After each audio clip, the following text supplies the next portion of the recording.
So I looked into, what was it? He sent me a link to a book. Mm-hmm. The Report from Iron Mountain or something. Yeah. Yeah. And I don't know where. Okay, I had it up at some point. Now it's not here. So I was going to just read the description. But so it's basically a pseudo report or possibly a real report of a clandestine meeting in a mountain between government agents of America deciding whether perpetual warfare is the way to go over peace. Is that right? Sort of, yeah. I mean, I don't know. I think that the jury is still out on whether it's a satire or a real report or not. But kind of like, if we're not going to essentially run the organization of society based on perpetual warfare, then what are the alternatives? That's kind of what this book is entailing. So I don't know, it's really interesting. I got this years ago when I was really deep into the conspiracy realm. And just looking back on it, I have all this shit highlighted and whatever, but it's just been a really long time since I've gone back to it. But when you posted that link to Smedley Butler's book, and then I listened to the audio format of that again. For some reason, this popped into my mind, so that's why I asked you about it. I'm guessing you know Werner von Braun? Yeah, a little bit. He's sort of, I'm forgetting, I'd have to double check the dates to see how these parallel each other, but it was either a deathbed confessional or at some point later in his life he was talking about sort of the quote-unquote larger geopolitical agenda. And he said something very similar to what I read of. I didn't read the report from Iron Mountain, I just read some synopses of it and some opinions of it, just to get some semblance of what it was. But anyway, it said in that book that there would be like a sort of a progression from warfare on Earth to sort of like an alien invasion and a conflict with that as sort of the next evolution of whatever, the mind control experiment is, right? And von Braun said something very similar. He said, okay, we have the Cold War now. He actually said, next you will see terrorists, which I found very impressive. So he actually nailed that one. He said the next evolution or the big threat would be, I think he said outer space as well, but I think the step was like meteorites and then aliens. I don't know. Maybe it was the other way around. But you see this parallel in both, right? So I wonder if one picked up on the other, or that's just, one of those synchronicities. Yeah.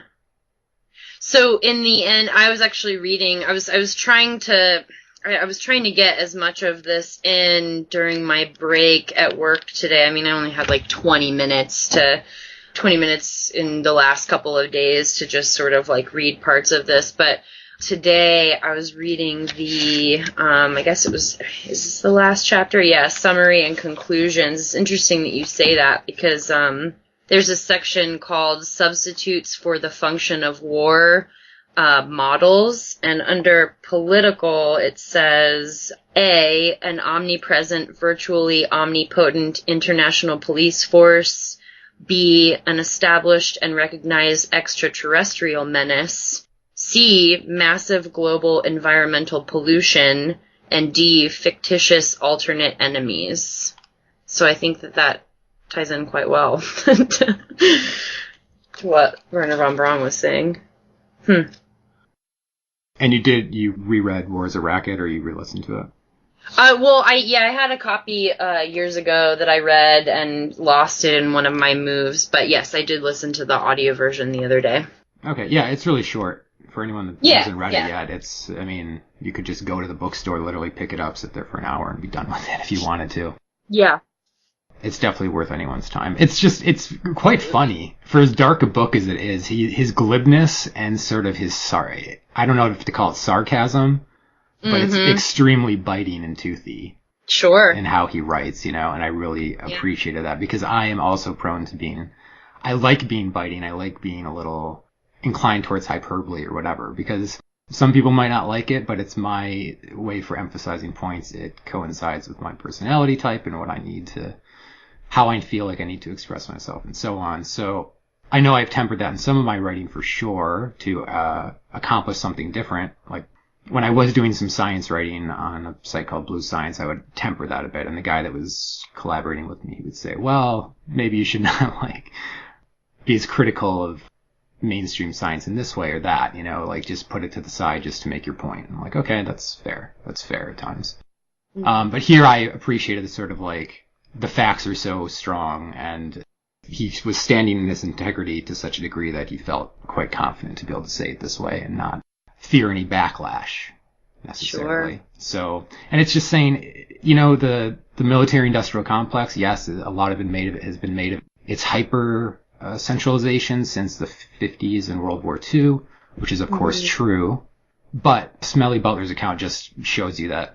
I mean, he starts it in 1898. He's like, okay, just for the sake of convenience, let's say 1898 was the beginning of our imperial identity. Mm-hmm. And it's always been this way. We've always sort of like been building our foreign policy around big business and private interests that are not in the public interest. Sure. It's as prescient as ever. We're still in a war for profit industry. And it's true. I mean, like, in one sense, what the report on Iron Mountain is saying is true, is that the war economy is sort of keeping us afloat at this point. That's not a good thing. Right. By no means, but I mean, like, we're pretending we have an economy besides just naked consumerism, retail, service industry, and war. That's all we have anymore. And some amount of academic islands where people can still, I guess, sort of have some control of their work, but it's rare. It's rarer and rarer. Well, and that's one of the interesting things that is addressed in this book. I should have marked it, but I didn't. But so it was talking about essentially how possibilities of going from a war economy or going from this war economy to a period of peace, and they talk about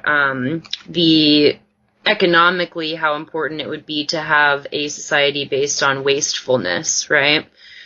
Which is, I mean, it seems to me that both of these things are happening in tandem right now anyway. Absolutely. I mean, the whole movement towards a hyper-consumerist, hyper-capitalist society is part of the program as well, because overproduction was the great fear of the industrialists at the turn of the 20th century. Mm-hmm. People would only buy so much shit because they could either make it themselves or they had other ways to enjoy their life. They weren't stripped of their sovereignty. I mean, no, there were many people. I mean, like, this is the whitewashing I'm doing of American history. It was so great then, right? Blacks, women, other minorities were shut out in all kinds of ways. So I'm not trying to glorify anything, but in some sense, our people were more aware and less dependent on large institutions and structures to sort of dictate their lives. Okay, so that's something, there's no turning back the clock. That's why I hate reactionaries. That's why I tend to push back against conservatism in most of its forms, because there's no turning back the fucking clock, and there's nothing so great about the present that we should try to quote unquote preserve it or conserve it. Evolution is the norm. This is the law of thermodynamics. It's irreversible, and we have to synthesize and work with the history that we have. Yeah. And that's the only responsible way, I think, to engage with it. To just say either, I don't know. So that whole idea of transitioning to something different than that, than just a society of mass consumers, it's important to me because consumerism has other drawbacks. It's like it's alienating. I mean, just look at something like Facebook. It's useful. It connects people. The internet is great. It does have that purpose, but you find this a lot in basically socialist writings and philosophy, this concept of alienation and being separated from one's power. And this is also in psychology. This is a strong thread in psychological writing, especially in the early days, which I really appreciate and is totally right, and was still embodied in people like Erich Fromm and Wilhelm Reich, and I think we've sort of forgotten about. But this separating people from their power and their, Reich called it sex economy, useful use of your libido, and whatever that means, like your psychic energy, your core, your biological core. That's what Reich called it as well. I think those are beautiful ways to think about it. And so how are we transitioning away from that as people? Like, right now all of us are engaging with it full force, and like the election cycle and all this fucking geopolitical speculation, you know, and that has some place on the map of discussion.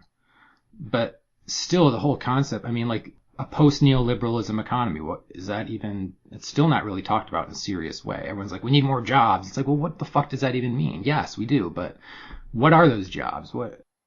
Whose interest is really served in those jobs? Like, so on and so forth. Are people satisfied? I mean, you can put everyone to work, but if they're all cogs in the machine, they're all going to want to shoot themselves in the face anyway. So, like, what kind of society is that? We can't be. It was called vulgar Marxism or vulgar economics, just thinking purely in, yes, I believe in Maslow's hierarchy of needs. People's material interests need to be met, and that's where we need to be moving. But that spiritual side of people also has to be satisfied. But not to make a theocracy, because, my God. But whatever people play with spirituality in our community, like that concept, it's an individual thing. It's really what we're talking about is connection. How do we feel connected to nature and the universe? That is spirituality at its core. Yeah.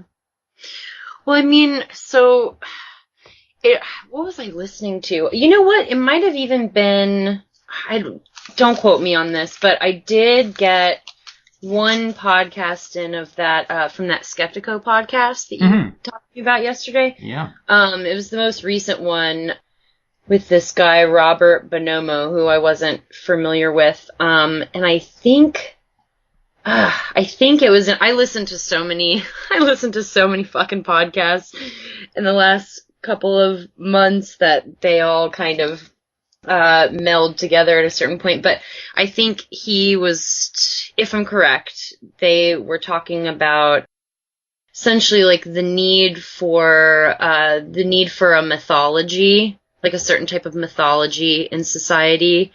And God, I wish I had taken notes on that. But I guess how I interpreted it was that it seems like the mythologies that a lot of people, and this is like just my perspective or whatever, so take that for what it's worth. But, you know, the mythologies these days, in my mind, are government in general. This sort of like religion, I don't know, this like fervor for sort of like harsh scientific materialism, and like that institution becoming, you know, this weird god. And, you know, you could go to monetary, you could take that in a lot of different ways, but it's sort of like, and I guess this would also go into, like things that, Mircea Eliade talks about, like in The Sacred and the Profane. I don't know if you've ever read that book. That's the only one of his I've ever read, but I liked it a lot. Sort of, I don't, because there isn't, I don't know, there's like a lack of sacredness, or even, I guess some people would even call it spirituality or whatever, because there's a lack of this. People attach themselves to sort of like institutions as being the bearers of their mythology. Does that make any sense? Oh yeah, of course. I mean, yeah. With that alienation comes a need to associate with something besides the self. But of course, it also, if our allegiance is to stuff like larger institutions that provide our paychecks or whatever, or sense of self, or it's even something like Facebook, which is a large institution in its way, you know. Yeah. You know, yeah, how are we giving ourselves over to these things, or these idols? I could name a million idols, though, that we all give ourselves over to, right? Institutions are one such example, and they are the things that it is sort of the singularity where we are run by the machines now.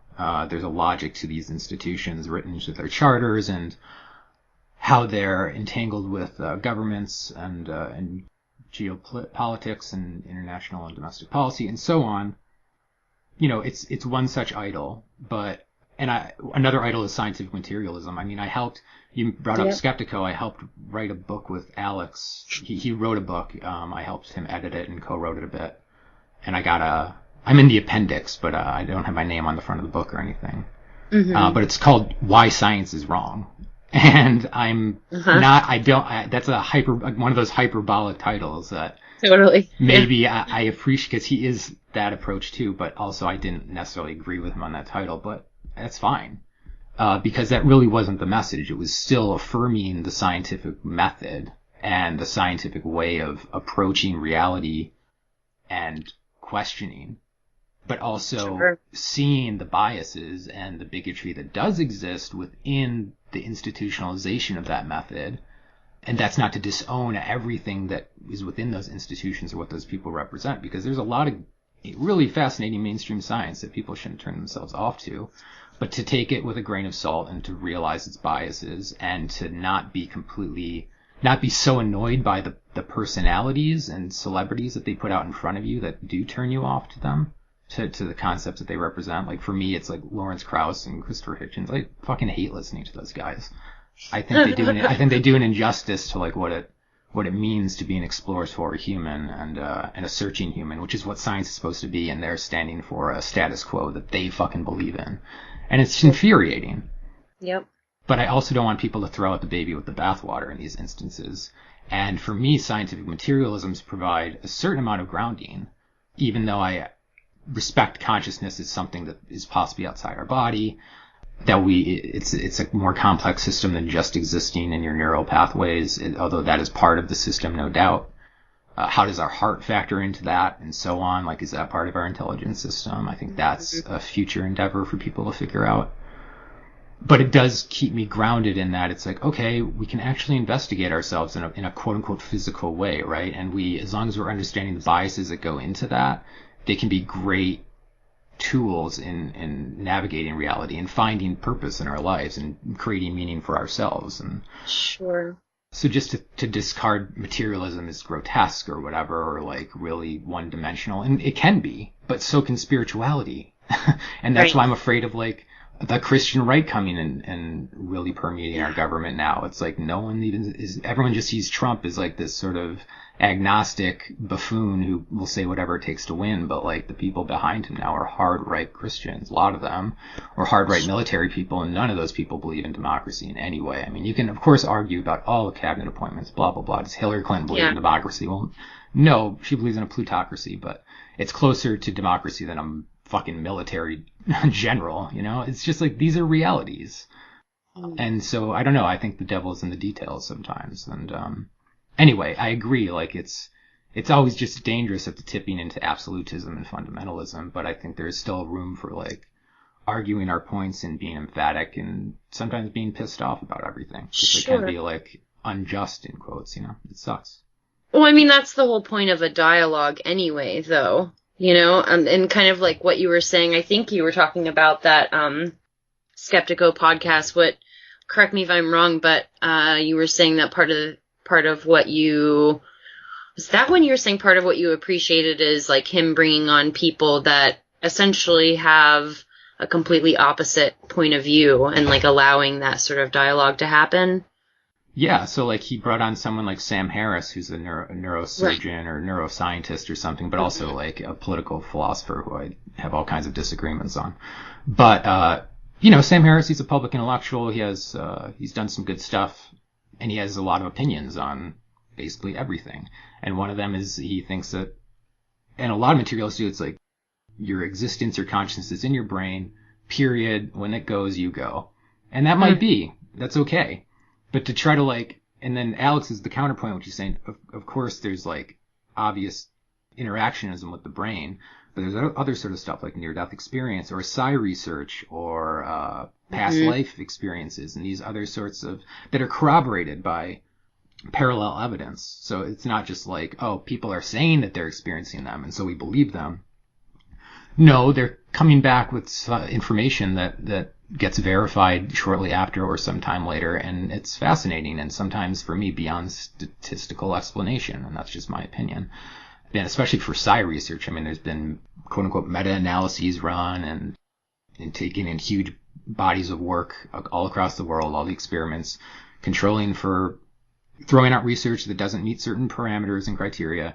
So it's been rigorous, and finding still there's statistical evidence for that existing too, even though people want to say statistically it doesn't exist, but a lot of meta-analyses show the other. So these are real questions that enter into the equation for sure, and it's just a question of, okay, well, how do we come together? And someone like Alex on Skeptico is willing to fucking like bring on someone. He's confident enough in his knowledge of the subject and is willing to demonstrate his knowledge, because it's hard to have your views challenged. It really fucking is. We're fragile Frankies. We have a hard time with it. And also we don't always have a grip on our knowledge like we think we do. And so owning it is important. And it shows like a comfort with who we are and what we're doing to be able to sit down with the opposite side and either have a civil discourse or sometimes have an argument, but at the same time actually try to be demonstrating our knowledge. And a lot of those episodes that Alex does, they're full of it. It's fascinating, and it's like both sides make good points. I would say, I mean, he's like an expert at debating these subjects nowadays, but he started doing it like right off the bat, even when he was kind of an amateur. And that's just like, that's really impressive, and it takes a lot of risk taking, and it takes a lot to put yourself out there and do that. And to try to learn. He's never had really an agenda. From the beginning, he's got into this to sort of figure out what was going on. You can go back to the first episode. It's really an exploration, and he's sort of come around to these viewpoints over time. He's been convinced by the science, the real science that's been done, not just fucking voodoo. Not that voodoo doesn't have some validity as a shamanic concept, but it's like, it doesn't have I don't think it's explanatory necessarily in terms of how reality works. It's just one element of it. So anyway, yeah, it's hard to do. And I know I hang out in this community mostly just because a lot of people see my point of view and a lot of people don't, but enough do where it's like I have a certain level of comfort and I sort of like to keep that. Yeah. Maintain that, but I also know that that's dangerous, and it's like I'm not really exposing myself to other things either, or some sort of like opposing viewpoint. So it's what is our diet of information and so on. So these are important questions for us to answer as individuals. Sure. Yeah, I mean, one of the things, well, I don't know. It seems like, at least from what I've seen, just various posts by people that are involved in the sync community, it does seem like there's a wide array of, opinions and ideas and exploration of things. And that seems like what you're saying. It does seem like a safer place to, explore whatever ideas that you've got. But that's kind of, I don't know, I find that to be, I like it because it's unique in that way. Whereas, I, just even speaking to personal experience in my own, friend circle or whatever, and this is not to say anything, but I love my friends. They're wonderful, but there's just a whole lot that I can't really explore there. Do you know what I mean? There's of course. There and that has become, goddamn, that has become so apparent with this new election cycle. Like, talk about alienation. I've been kind of hiding out, just sort of watching the fallout of all this stuff, and honestly, I see it as a bit of a hysteria on lots of different subjects. And I think that's, I don't know, I find that to be disheartening, and I find it to be sad that there doesn't seem to be an open forum there for me to feel comfortable to broach certain subjects with people that I really love, because of just the reactionary nature of what, I don't know, you could even just take my Facebook feed blows my fucking mind. Seeing some of the things that have been going on and the responses to them, and I don't know, one of the things that I'm seeing a lot of lately, and I think that they touched upon this in that Skeptico podcast too, is just the total regurgitation of whatever the official story of anything is. You know, we're I don't know, maybe we've been there for a long time, and it's just that now now that everybody's, and I'm saying everybody, I don't want to overgeneralize, but I would say that like probably 99.9% of my friends have been super upset since this election took place. And as a byproduct of that, well, I don't even know. I don't know if I should say that, but I've just seen a total regurgitation of whatever the corporate media is, you know, slamming in everybody's faces right now. And so I see that. I see people targeting each other. If there's any sort of differing perspective, you know, name calling, just I don't know, almost like a general abuse of anything that might not fit into whatever that person's reality tunnel is. And man, I don't know. It's been a real shit show to watch happen. I don't know what your feed looks like on Facebook, but I've just been blown away by what I've seen. Well, I only have like 100 friends, so my feed is not terribly busy. I've done a good job of insulating myself from most things. I've always been on Facebook just for sort of sync book administration stuff. That's how I got sucked in the first place, and for a long time I wasn't involved with that. And a bit on Kitchen Sink and a few other pages that I've gotten pulled into, but that's largely it. And the people I have friended, for the most part, it's like, whatever. I know I mean, in a sense, we are all victims to the news cycle. It's almost unavoidable. We want to say that we're apolitical or we're this or we're above this or above that. But we're not. It's just like, how do we work with what we are and what we're doing? And I think that in a sense, like, it's not, the election cycle isn't worthless, and it opens up a lot of distractions. It does open up some meaningful conversations, though. I don't want to, I've been rather apolitical for some time now. I put a lot of faith in, naively so, because I was naive, especially at the time, but the Obama presidency meant something for me. Like, it could actually bring something meaningful to my life, right? Yeah, well, in 2008, not in 2012, but yes, same here. Yeah, it's like I was really interested in the healthcare debate, for example, because at that time especially I was aspiring to play poker more and more, sort of like as a job, and the question was, well, how am I going to pay for these other auxiliary things in my life? With just, an income that would be enough for me, but for how I would live, but wouldn't be enough to meet all the demands of living in a consumer state where everything costs money. It costs money to fucking breathe. So the healthcare debate meant something. It meant like a lot of people saving a lot of money and having that insecurity of the bottom constantly falling out if you get sick, which is like a huge number of bankruptcies, and like what caused people to go into complete economic tailspin is medical problems. And that's really fucked up.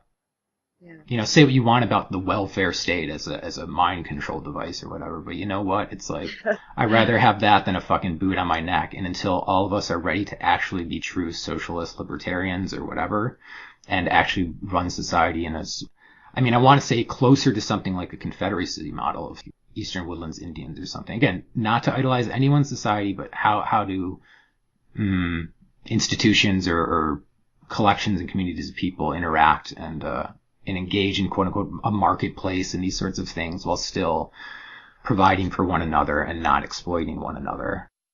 And the early part of this country in terms of how it was formulated and the structure of the government was built on that similar Confederacy model and this sort of like checks and balances, and it's a decent system. It's like, we say what we want about all the oppression and disgusting things that have existed. It's currently rigged in a certain way. And Well, yeah. I mean, clearly, but also we should be right. We can rewrite the rules. If we rewrote corporate charters where they no longer pursued profit above all else and were legally binded to do that, and CEOs would no longer have tenures of only 3 to 5 years, where they used to have like 20 to 30, when profit wasn't everything, when they actually were beholden to the communities that they existed in, that was an actual part of their charter and statute, and it was legally binding to communities. That's gone now. They don't give a fuck about communities. It's Right. all about fucking profit over people. And so I'm not saying it's like an easy thing to just say, oh, we should just rewrite the charters. But I mean, these are like serious movements that, if people want to be active, I mean, these are decent things to get active, and they're nonpartisan. It's like no one wants the fucking corporations to rule us, except that that's exactly what's happening. And like people think that, oh, Trump's going to come in with this great infrastructure plan. No, he's going to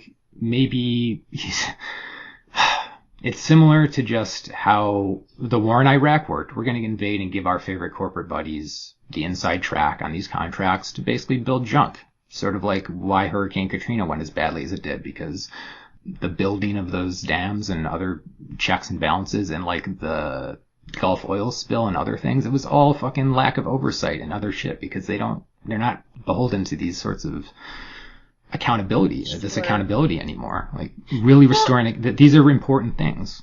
Yes, I agree with you. But I just want to say something really quickly. Like, I don't know. So we've seen essentially, so talk about fucking, conservative Christian neocons in the White House. Well, go no further than George W. Bush's administration, which then, interestingly enough, you have different people in the places in an Obama administration, but those policies ramped up and continued, right? So it's like in some things yes, in some things no, for sure. Huh? In some departments yes, in other ways it was maintaining, and other things he cut back.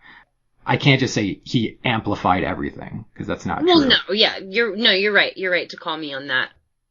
I don't know. I mean, what do you think it would have been like? We know what it would have been like under a Hillary Clinton presidency, right? I at least know there would have been some taxes that made sense on incomes that are way too high, where people are at the very bottom are making nothing. It's like, it's at least some amount of equalization. It's not good, and I'm not saying like my logic is perfect. I'm just saying it's a small thing. I'm a chaos theory person. I think that small fluctuations or even small things in a system, despite how biased it is towards a certain behavior or pattern, small things matter. Small things fucking matter and add up to a rearrangement of the system in time. And so I guess I'm just I'm just on the Chomsky side a little bit, where it's a lesser two evils thing. It's not my much, but quite frankly, I don't know, man. Quite frankly, it's just like this stuff with possibly registering Muslims and other sorts of targeting Black Lives Matter and so on. And they're already being targeted, don't get me wrong. But now we have people who, they're saying it, like 3/4 of his cabinet say Islam is a cancer, or not all of them, that's a lot, but many of them do. And they're trying to reframe Islam as a political ideology. And now what does that mean? Or what is the goal of that? I mean, it's not a far cry from that to say, well, Islam and Muslims don't deserve religious protection anymore because they're a political ideology. But Christianity and Judaism, they're fine. They're not political ideologies. It's like, let's have some fucking fair and balanced discussion about like religion here and like how fucking gross this targeting of Islam is. Not saying institutionalized religion is great, but most religious people are just fucking community-oriented, peace-loving people with some occasional regressive ideas. Sure. But you know what? I've lived in close to the Deep South in a fundamentalist place, and it was ass backwards in so many ways. But those people were also smart and kind and cared about me and asked about my life and weren't always ramming religion down my throat. They had it clear as day in their life and they were proud of it, but they weren't saying, hey, did you go to church? Did you do this? Mm-hmm. It's just, there's other elements to that that aren't so bad. And so I'm not on the Richard Dawkins side and saying destroy religion or Bill Maher. It's like it's a good thing we're in this war so we can wipe Islam off the face of the earth. It's like these fucking warmongering privileged assholes who are quote unquote liberals. It's like, are you fucking kidding me? Those two, fuck, man. I hear you. I hear you. So anyway, I forgot exactly where I was going with that rant, but I'm with you. It's like I've written articles where I'm like, the self-aggrandizing of the Obama administration was at times gross from certain contingents of the left, and I didn't like it either. And I said, this is bullshit. No, I don't like extrajudicial murder. No, I don't like amplifying of the drone program. Sure. Yep. No, I don't like regime change, but this is what America's has been doing for a while now. And it's like on us to discuss the systemic nature of that and where that comes from and when it started. And it's like, going back to Butler, it's been a long time, but it has definitely changed and become more of a business than ever. And it's, I guess it's getting to the heart of that. That's important to me, and not necessarily tearing it down or letting it burn, but like, how do we reappropriate some of our institutions in our civil society? How do we rebuild volunteer life? How do we rebuild community ties? How do we get, resistance to, if you're a community, how do you keep a fucking like fracking company out?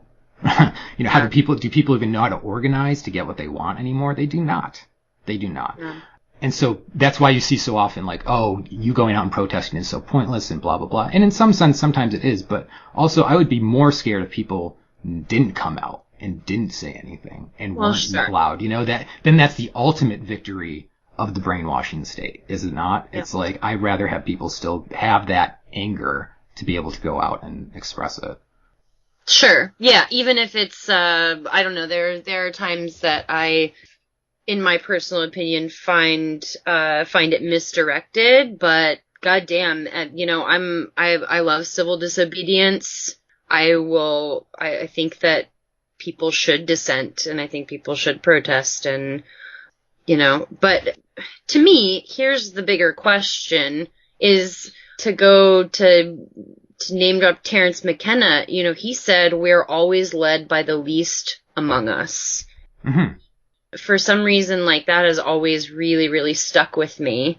So it's not like, when is it going to be, we should question this entire thing. Like you said, don't burn it to the ground. Well, obviously not literally, but I don't know. I'm a little bit of a proponent for just smashing the whole fucking thing. And I don't know what that looks like, but otherwise, what do you get? You get that you're always led by the least among us. And is it even necessary to have a fucking president or a government? I mean, I don't know. This gets into like difficult areas because then it's like, well, what's the social model? Like, how do you have all these different theories of how do you have a civilization without, institutions, blah, blah, blah. But, even just like, how does it happen that you have a fucking presidential election, and on one hand, you've got this, I don't even know what to call him.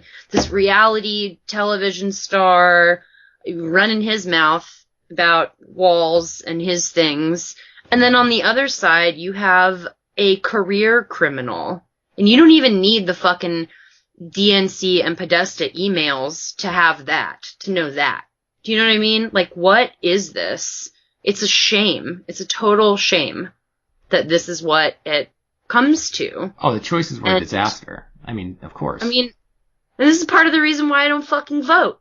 It's like, no, there's no way that I would support this system. That would be just such a blow to, I mean, everything that I actually hold dear philosophically, it would be completely turning my back on that and essentially consenting to something that I absolutely don't agree with whatsoever. But this is the thing. This is the system that we have, and everybody keeps fucking voting for somebody, and then it goes on. And so, but I hate to say it, but it's not the voting that keeps it going. It's our daily participation in everything, Kaylee, that keeps it going. Yes. I mean, if you want to say that you feel like voting, you're turning your back on your principles, well, I mean, I'm turning my back on my principles in all kinds of ways day to day. I work as a cashier slinging corporate crap that no one fucking needs, right? That is a betrayal of myself. Yet, it's giving me a paycheck, so I'm not going to fucking like Sure. say it's worth nothing, and that it still like helps me stay afloat, stay independent, do my art, speak a message that's contrary to maybe what I do, because it's not what it represents me. And so that's why I'm saying it's like there is an infrastructure that we have here, and we have a machinery, and we are products of it. Well, it permeates everything. Yeah. You know, it's like unless you're gonna go, I don't know, go out to the woods and build a cabin with solar panels and somehow create a mesh network and not participate in the monetary system whatsoever, then you're here in this system. But I also see other people doing something slightly different, which is like, I guess, a middle of the road compromise, which I find at least a decent effort. A guy I struck up a friendship with, I interviewed him a while ago when my show was still Qniverse and I had my own blog and stuff, and I was just putting stuff on YouTube a lot. His name's Wayne Walton. He's helped design about 12 alternative currencies across the United States. He's based in Summit County, Colorado. Mm-hmm. So he's built this sort of extra layer to the monetary system within his community and within other communities that help, say, increase like monetary acceleration within the community. It's sort of like a very sophisticated coupon system that is in line with the tax code and so on. And along those lines, there's also a push to eliminate absentee ownership. So again, we're returning things to a local level. It's like a radical localism movement while still staying connected and mindful of like there's 50 states. We're all part of something, I guess, quote unquote, larger at this point. It's a super system that we're sort of stuck in, but also we can all benefit from it if we start readjusting what's going on in our own backyards too, and our relationship to the larger system and to each other, and being mindful and aware of each other's movements, because there's a lot of stuff going on underneath the surface that doesn't get on TV. Because if you're not on TV, you don't exist, right? If it's not on Facebook all the time, you don't exist. And so we just think these things don't exist and that the system's all fucking bad and that there's nothing going on in the country that's good, or that like people are actually using institutions in a local capacity that are accountable and have charters that make sense and these sorts of things that are doing good work. We just think that these are impossible things. I'm just not ready to take on the responsibility yet of, say, let it go. Because I'm not responsible. I'm a libertarian, I'm a socialist, I'm both those things. I want to move towards a stateless way of existence. The question is, Wilhelm Reich asked this question, are we there yet? Is our character structure there yet? For all of us in this self-analysis community and this like looking inward, sometimes we come out as immature and dumb as when we started. And we don't want to admit that. We have a long way to go to shedding our childishness and our bullshit to where we actually are out doing stuff, being accountable, being responsible, and building the community and society we want to see instead of asking for someone to give it to us. Do you know what I mean? Sure. Yeah, and can I just make one really quick point? And I should have specified this earlier, but, I do think that there's a distinction in even saying institutions, because you could have, you could call it an institution that doesn't have any sort of like centralized power structure, but that's community based, right? That's still, that's still an institution. It's a community institution. It just doesn't have, that's that centralization available. So I see what you're talking about, and I agree. Like there's all sorts of things like that happening. Unfortunately, not to a large degree, but that's something to be really optimistic about, is that people are organizing in their own communities and apart from any sort of governmental structure. And of course, like you said, you still have to, there are laws that exist and you have to abide by tax codes and blah, blah, blah, whatever the bureaucratic red tape is, but people are doing that. And that's a really positive thing. I hope we see more of that. Yeah. And it's just, we're at a point of like, we have these coexisting systems and we have to engage with both of them in some way. Yeah. I don't know. I become, I guess, a little less hardline about how idyllic I have to be about all my symbolic gestures, I guess. Because, I don't believe in the system in a sense, but I also do believe in things about it. And I just, I'm a systems theorist. I can see when certain things make sense and other things are self-defeating, and our entire society is a mixed bag with that. And sure. We just paint with awfully broad strokes, and I'm trying to be as compassionate as possible. Say what you want about how finance is regulated at the federal level. Look, if my tax dollars are going to be wasted, quote unquote, I'd rather be going to the poor than bombing people. It's just the fact. No shit. And not that a lot more goes into it in a Democratic administration, but it tends to, historically speaking. Yeah. I'm historical. I'm data driven. These things are important to me. Sometimes it's not the biggest issue, but it's like, if I am in a swing state or something, like I didn't vote either, Kaylee, so I'm not going to say like I'm holier than thou or anybody. Mm-hmm. I voted in 2008 when I thought it was going to get something. I know it's so self-centered, right? It shows how genuine and principled I am. So anyway. No, I did too. I cried. I cried when Barack Obama won the presidency. Yeah, he had a whole thing. We talk a lot about symbolism and the power of words and the power of narratives, and I don't know, there's some value to even hollow rhetoric. Some hollow rhetoric is better than others. I just don't want to hear, are you with us or against us again? It's like such a polarizing thing. So as much of a pushover Obama was, I mean, it was still like a, hey, can we come together type of thing in a hollow rhetoric sense, but it's like, I'd rather be hearing that than fucking, let's register the Muslims. It's really interesting that you say the are you with us or against us? Like, so one of the things I've been, I've just been like super blown away by, this whole fake news hysteria that's been going on. Have you been looking at this at all? Yeah, of course, yeah. Yeah. So, and I even got called. So somebody said, I've done a really good job, I think, if that's even a good thing, of just kind of not engaging in any sort of controversial debate. And maybe that's not a good thing, but I see how quickly those things devolve. And so I try and stay away from those, but man, lately I've been in a mood watching all this shit go down, and I think it was some friend of mine was posting something about, something about being angry that the Russians stole the presidency from Hillary Clinton, and I know. And so such scapegoating. And so I did engage in that conversation, and I think that what I said was very simple. It was just that right now there isn't any actual evidence of this. Like, that's it. I could have gone on a huge rant, but that's all I said. And then what followed is a million Washington Post and New York Times articles and blah, blah, blah, which essentially, if you actually read them, they do say the same thing. If you can, deduce what they say, what that sounds like to me is that there isn't any hard evidence of this right now. This is just something that we're going to take at the word of the intelligence agencies and so-called 17 other agencies that nobody ever knew about.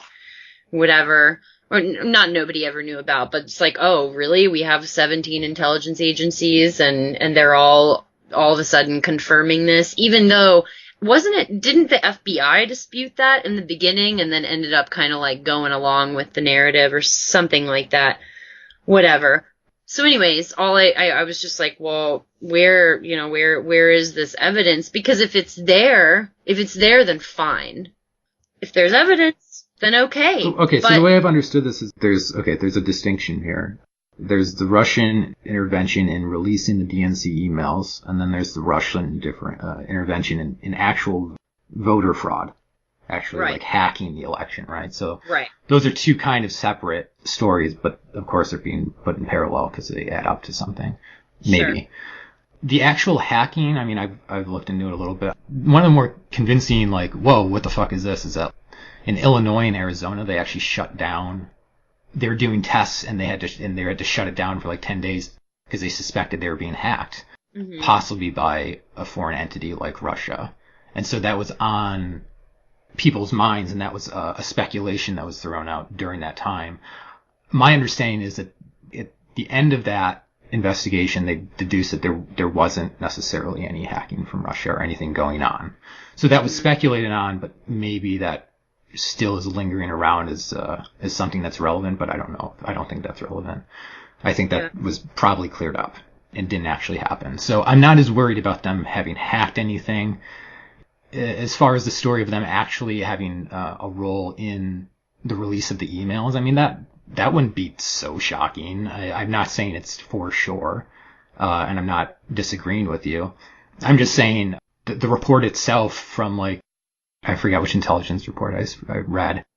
They weren't saying for sure. It's like, oh yeah, Putin definitely said this. It's just like Putin told them to do it or something. There was no direct order. It's like these were sort of surrogates or proxies for some middleman of some middleman who, you know, these are like big agencies, right? So they sort of implicitly were in there without direct orders, but they knew what they were in there to do. And so anyway, it's not necessarily pointing the finger at Russia as like this horrible monster. It's just saying, look, we have reason to think there's some provocateurs in these positions. They might have released the emails. We can't say 100% for sure. So I think no one is saying it's 100%. I don't think these agencies are even saying that. Well, here's the interesting thing, though, is because there have been conflicting reports, right? So, like, some of them are saying, well, we have high confidence, right? We have high confidence that this is a Russian hack. And then there are other, be it a headline or whatever, where it's said that this has direct links to the highest offices in the Kremlin, right? So you're getting, like, these two, which essentially, like, whatever, essentially they amount to Russia hacked this thing.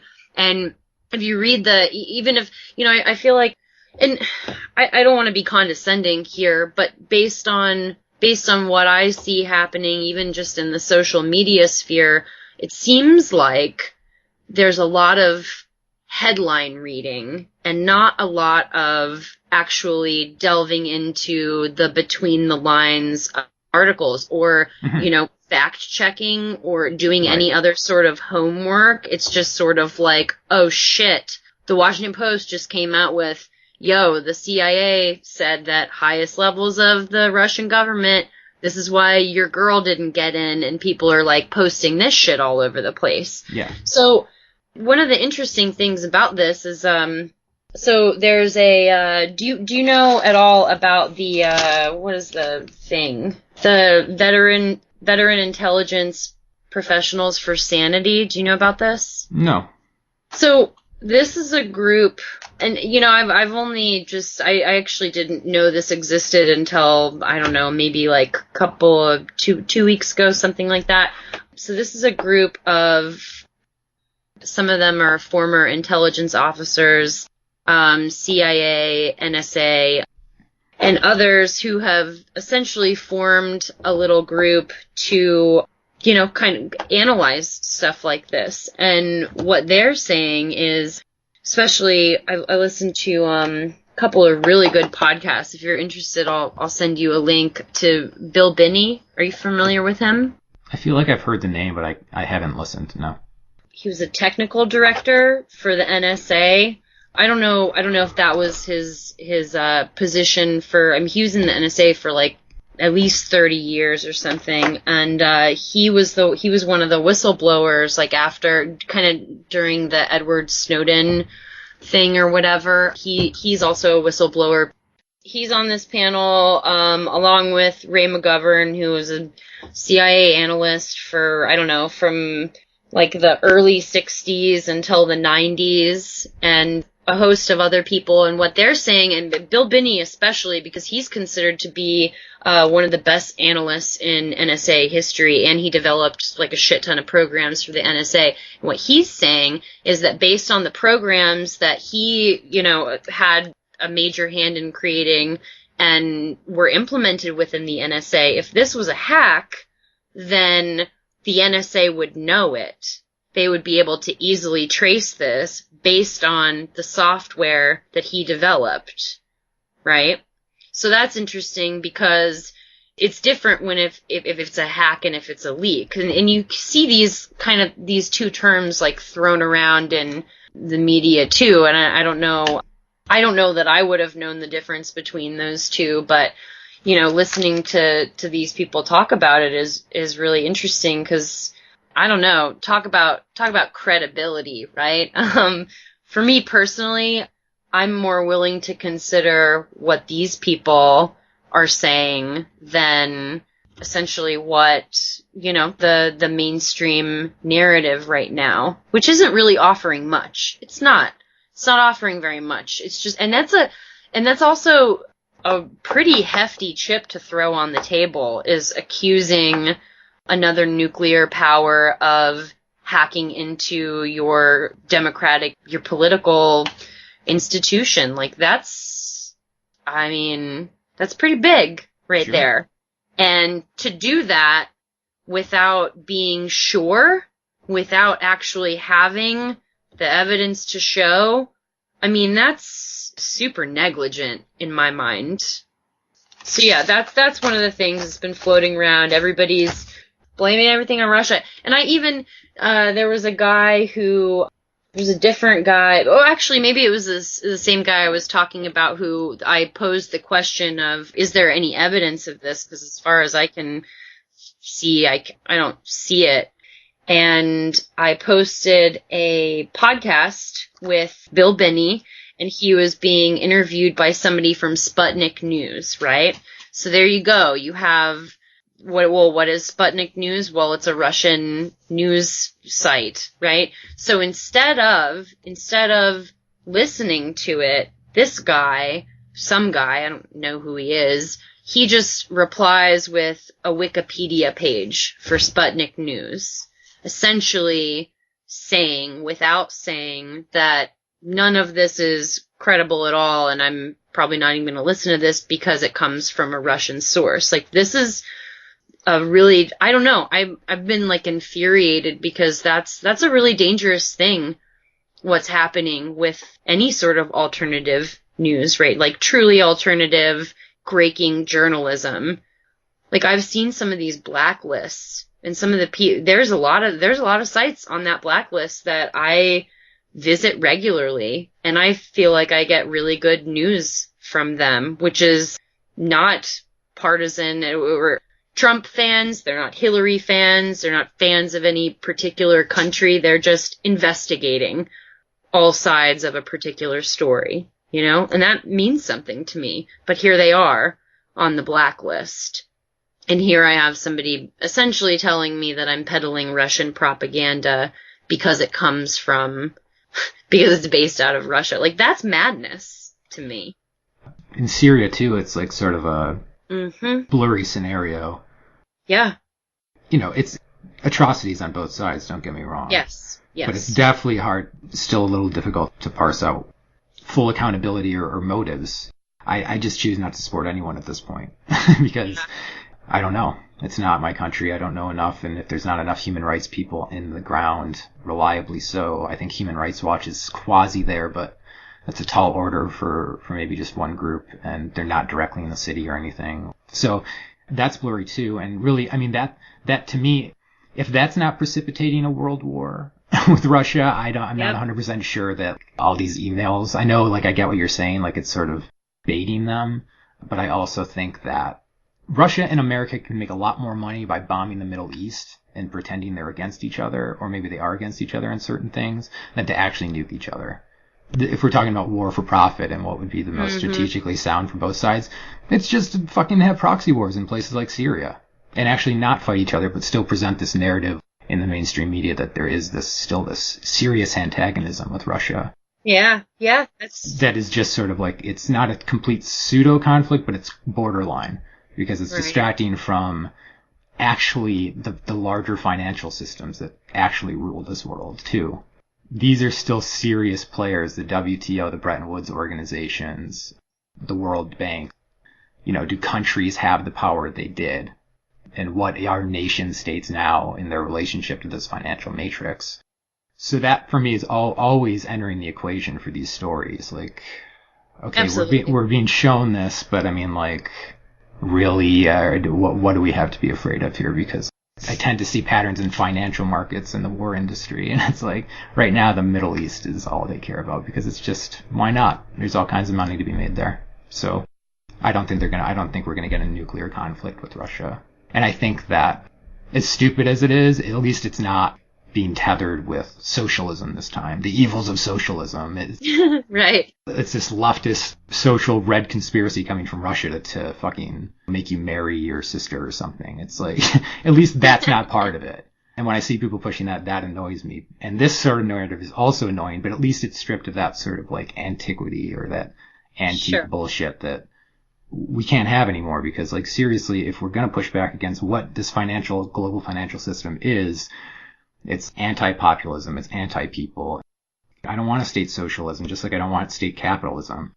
But I want an economy that works for people, an economic system that works for people. And if that requires some protectionism and that requires reinvestment in a civil society and other sorts of grassroots, reinvigorating small business and actually keeping those marketplaces alive in a real substantial way while still keeping people's security in check, we have to be moving towards that. And that's why I was so, not pissed, just like disappointed that Sanders didn't get the nod, because he would not have been a solution. Don't get me wrong, and I'm not saying he would have won the election, but the direction he likely would have gone in would have been better than either of these clowns that we had to choose from. Sure. But, I'm also cynical too, in that it's like, if you look at Greece, they elected allegedly a hard left platform, fighting austerity, a platform of anti-austerity and anti-globalization. But they've sort of been kowtowing to power too, so it's like, you're always going to get that mixed bag. And Sanders probably wouldn't have necessarily pulled us out of like the Middle East or anything. He's anti-war, but even he's beholden to Israel. Yeah. So yeah, these are still problems. I'm just saying, what are the lessers of evils here? There's certain things we should be mindful of. I mean, I think you're right. Like, whatever you want to say about what Clinton was, she's also sort of like the celebrity TV type personality. But Trump is the ultimate victory of reality TV and our complete just emotionalities of people to be just towed around like herd animals. Like, sure, I'll give you jobs. Sure, I'm not an insider, so you can trust me. Okay, I'll go vote for you. And now it's this shit. Right. So that's a problem. And I think education is all kinds of problems, and has been for a long time, because our public education system to begin with is based in a faulty premise of human nature and what we should be doing with humans. It's based on a factory model. So that's not good.